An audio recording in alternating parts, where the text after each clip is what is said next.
here. Keep on that, guys. Bear in mind, it doesn't matter how much flesh you give the ship, she's never going to change. Same thing with a submarine, man. That was funny. Was David Robertson was a submarine officer. He was in the Navy.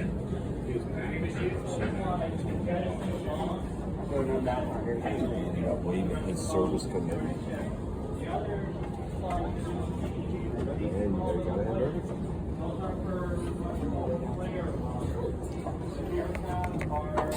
Steep, too.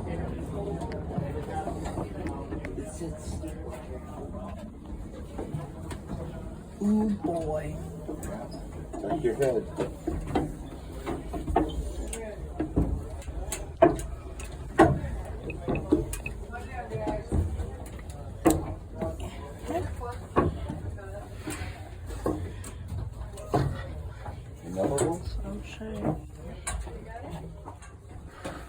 This is your morning commute. This is not fun. It's like you have to do stuff like this and quickly. Sinus brass. The ship is rocking all over the place. They probably, oh yeah, they probably had the captain's quarters up here.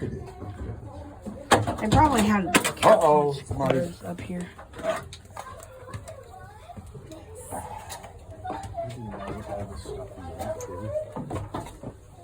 It's all showing you where you are. Was that what that was? Papa, you should know this. I know you didn't serve in the Navy, but still, I know. I said you should know though. Still should. And there's another one. Oh boy. You thought you weren't going to get any work? That does not seem safe. Yeah, if anything happens to me, I sue. I mean, like.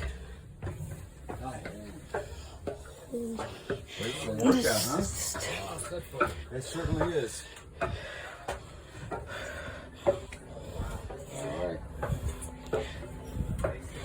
Thank you. How many men at one time would be up there working? Maybe 10.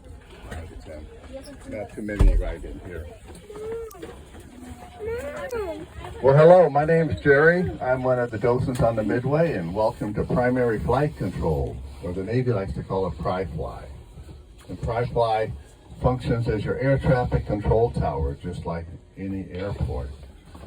The guy in charge of this whole thing is the air boss, and he's watching the planes land. You see that big gold and white line there? That's the center line, and that's what the planes would land on.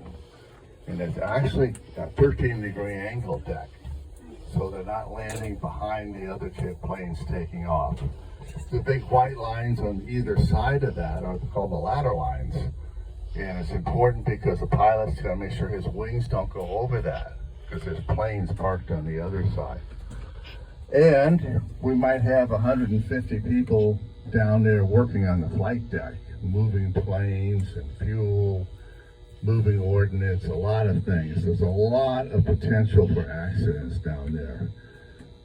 And the guy in charge of all of it is the air boss. He's responsible for everything for 5 miles around the ship, as well as 2,500 feet in the air. And to help him is the mini boss. The air boss job is so important, so much responsibility, that the Navy has the mini boss trained for a year, one-on-one with the air boss. And then the following year, he becomes the air boss. So it's a 2-year assignment. But both these guys will have had extensive aviation experience. They've commanded other squadrons on carriers before. So they've got a lot of experience, even though we have a mini and a boss and that. Both, usually the air boss is handling the landings, the mini boss is handling the launches. Here, this is our status board, which would fold out to about where I'm standing. And the air boss or mini boss could quickly turn around and see what's the status of the planes and who's flying and which plane it is. But behind the status board might be a 19 or 20-year-old sailor who has to print very neatly, quickly, and backwards, because you can't stand over here in front of the status board. Now, I have enough trouble printing neatly forward, much less backwards. Very important job. This is also our little in-house memorial. The pilots listed on there were actual Midway pilots that were lost during the Vietnam action. And over here we have another aviation bosun's base who's checking the settings on the arresting wires. There's 3 arresting wires down here to catch the planes coming in. They're supposed to try and catch the second wire. But there has to be just the right amount of tension on the wire. If it was too tight, it could snap the hook off the plane.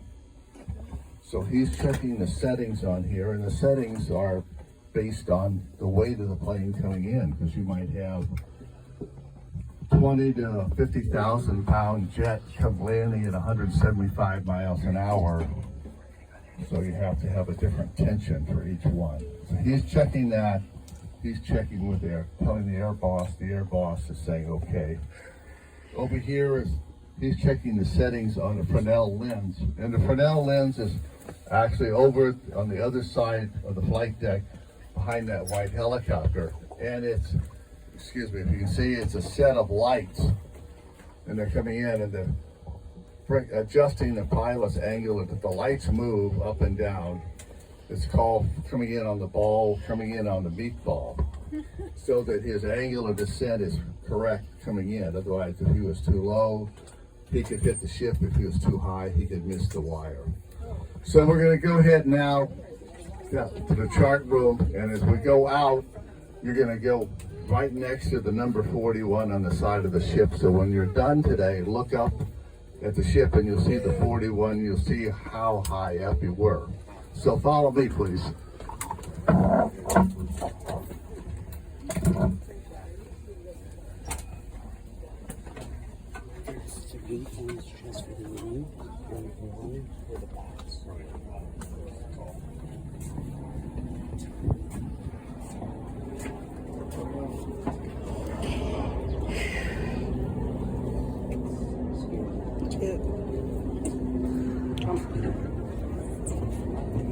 Jump. The sword on jump. But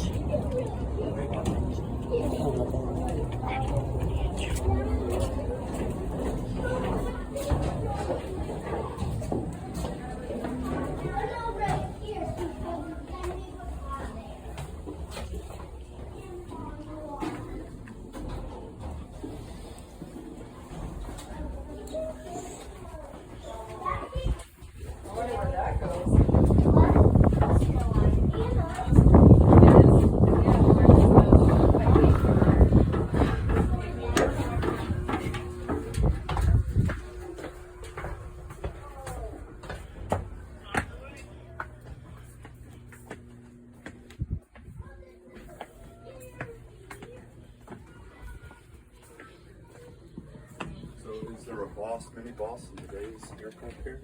Oh, yes. All with big computer screens in front of them, I imagine? Yeah. They don't have anyone with a grease pencil anymore. But the computer screen's still back. Yeah. You have to type it in wrong. Yeah.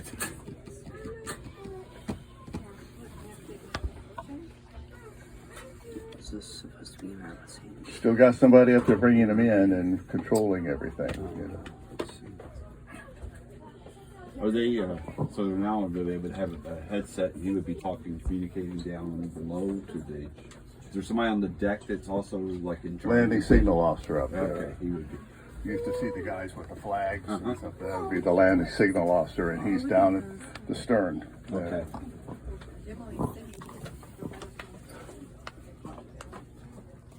Come on in. I think we're going to be full here.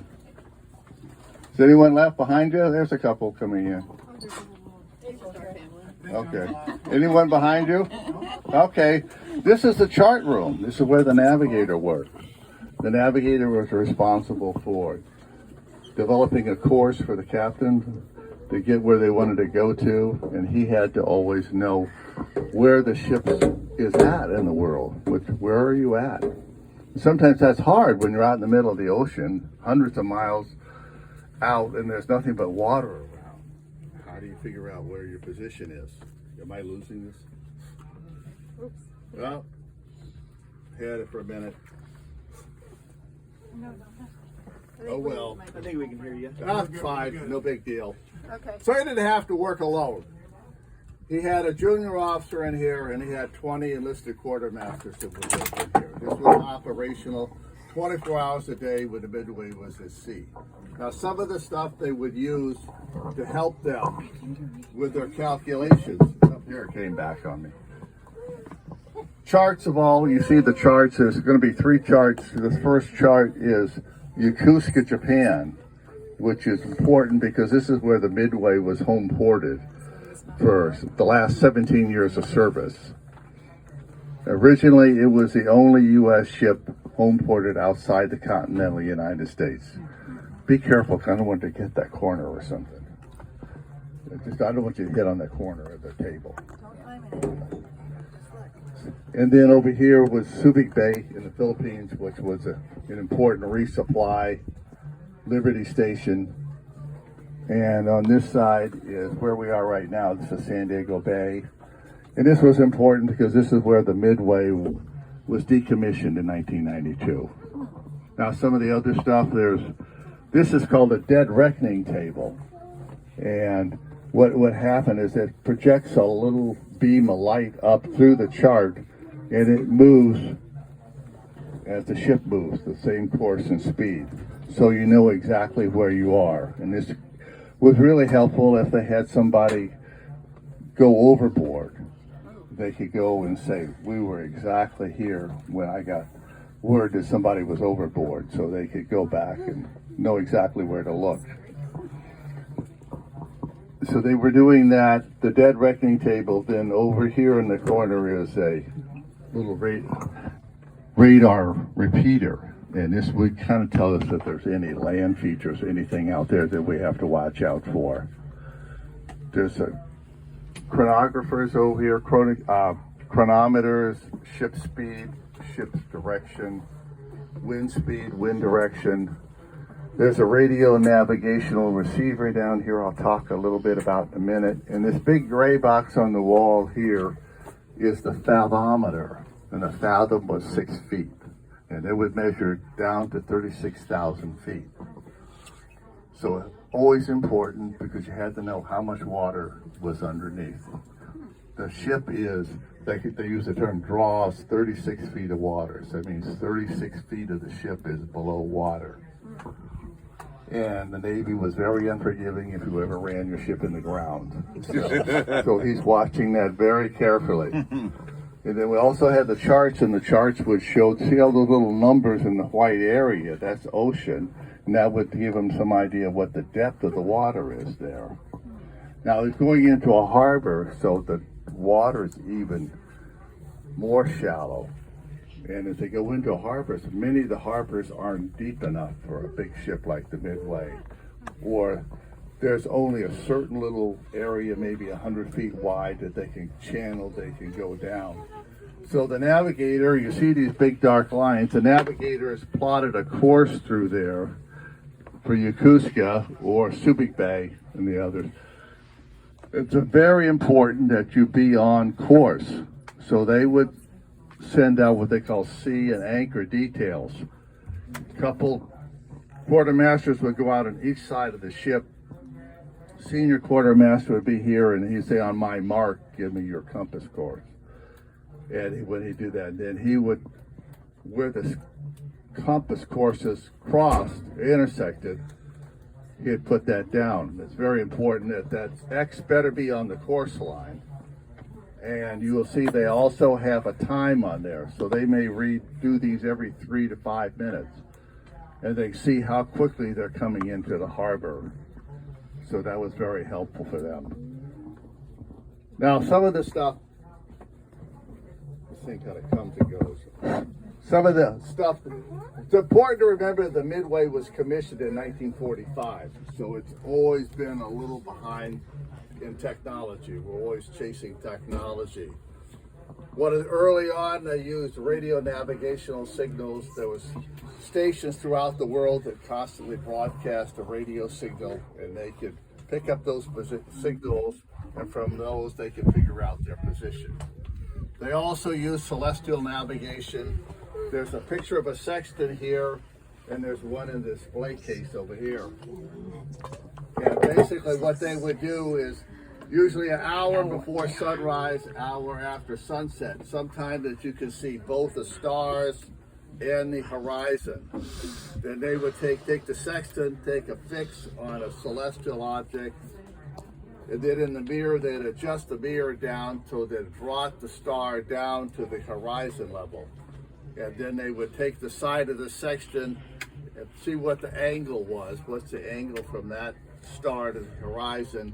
Based on the exact time of the reading, then they could go back with the reference manuals and calculate their position. They also used satellites, but satellites weren't real helpful for navigation. And then eventually we were able to adapt GPS signals to the satellites. And then we got a constant readout of course, location, and speed. And they would the Navy almost eliminated celestial navigation.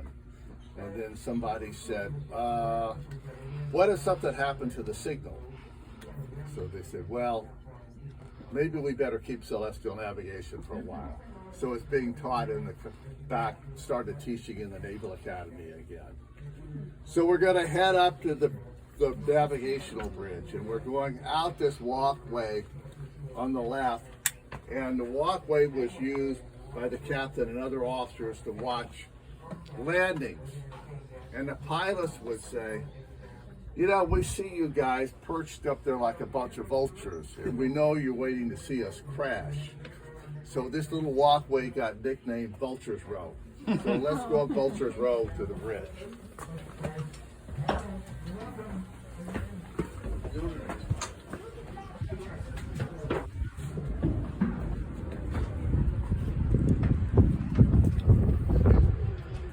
Or go head up if you want. Oh, this way? Yeah, keep going straight up. You're welcome. So Bye bye. the ones that are up there, KI and MIA, those are all from this ship. Oh. At least from that era, anyhow. It didn't look like they were too big. I assume they were all. You want to sit in the chair? You're getting out of here, I don't blame you.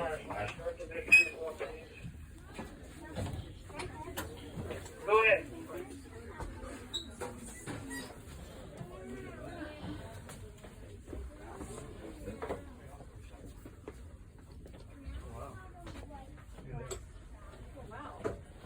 Where's he going? Is somebody, Where's she going, that Ryan? Terry?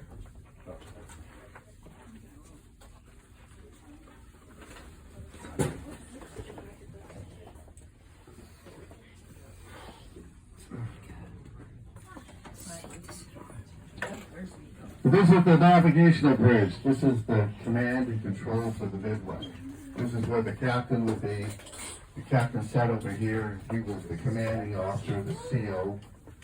He's in charge of everything on the ship. He's got a monitor. He can watch landings.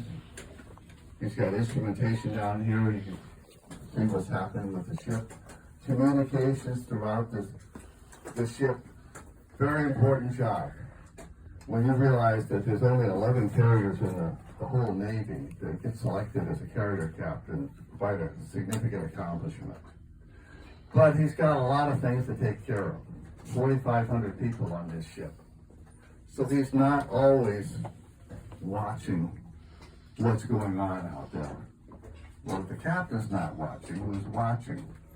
Well, right here would be typically a lieutenant, 3 or 4 years in the Navy.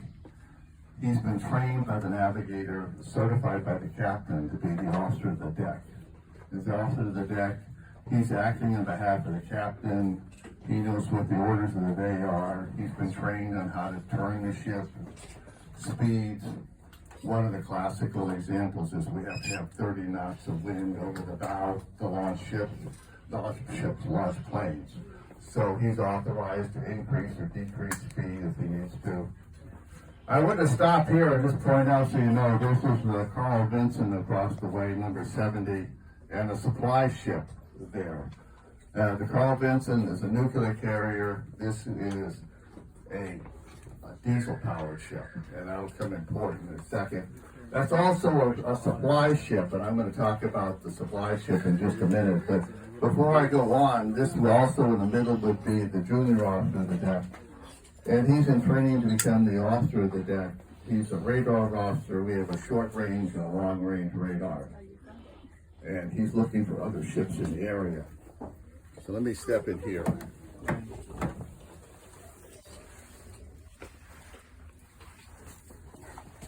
This would where the officer of the watch would be in here. And he's literally watching for other ships. If they find a ship that they don't know what it is, usually on the radar or something, they'll put it on a skunk board. And they called it a skunk board because skunk was surface contact unknown. So skunk A, he was at 10:02, he was at 9,500 yards, compass bearing at 356 degrees. 3 minutes later, he's at 353 degrees. He's 8,500 yards. Well, he's closer. Somebody's tracking him on a chart to see how his course and speed. Is he on any kind of collision course with us? Well, again, we have somebody back behind here writing backwards, putting that information in. This was the binnacle. This was the backup compass for the ship, emergency compass if something should ever go wrong with the main compass. This would be the engine order telegraph. This is like the gas pedal for the ship. The lee helmsman operates this. If he's given an order to put the speed ahead at 2/3, he'd set it at 2/3.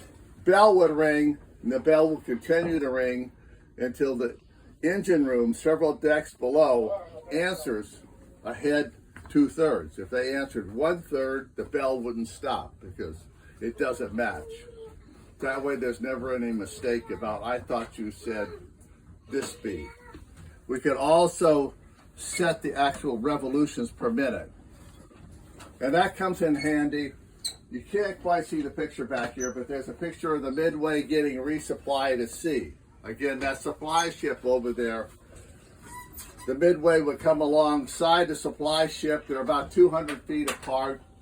They're passing fuel lines and supply lines across and passing fuel and supplies over. For a ship like the Midway, it might take 3 or 4 hours to get resupplied. And you have to maintain that distance and speed. If you were too fast, too slow, you could snap the cables. If you were too close, you could collide with the other ship. The captain, the officer of the deck, are out here in the auxiliary con watching this. Our helmsman's steering things here. Our helmsman might be about 19, had his license for a few years, and now he's steering what at the time is one of the largest ships in the Navy. Back here would be the senior boatswain's mate of the bridge. He's kind of keeping an eye on things in here, and then he's also making ship-wide announcements. They call the 1MC, and you'll hear on here these announcements every now and then. And on the way out, the left is the captain's at-sea cabin. When the Midway's at sea, the captain is up here 18, 19 hours a day. And he seldom gets what you or I would think of as a normal night's sleep. Somebody's always waking him up for something. So he's got a little cabin up here. Sometimes he's asleep in the captain's chair.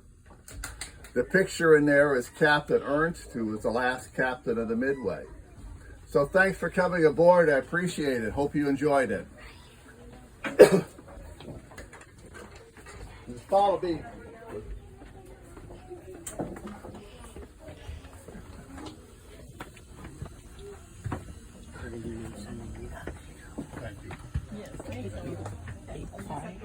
Yeah.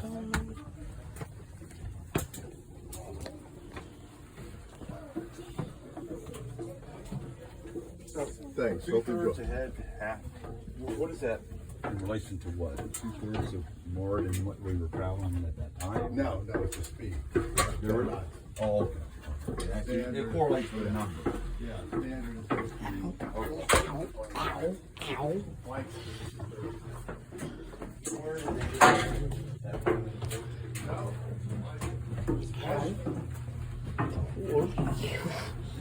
50. Frick.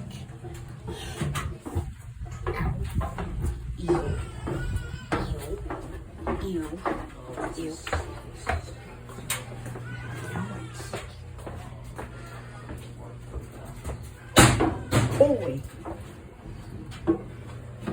Holy shit. Is everything okay? Yep. Just when you scrape your legs against the thing, the stairs.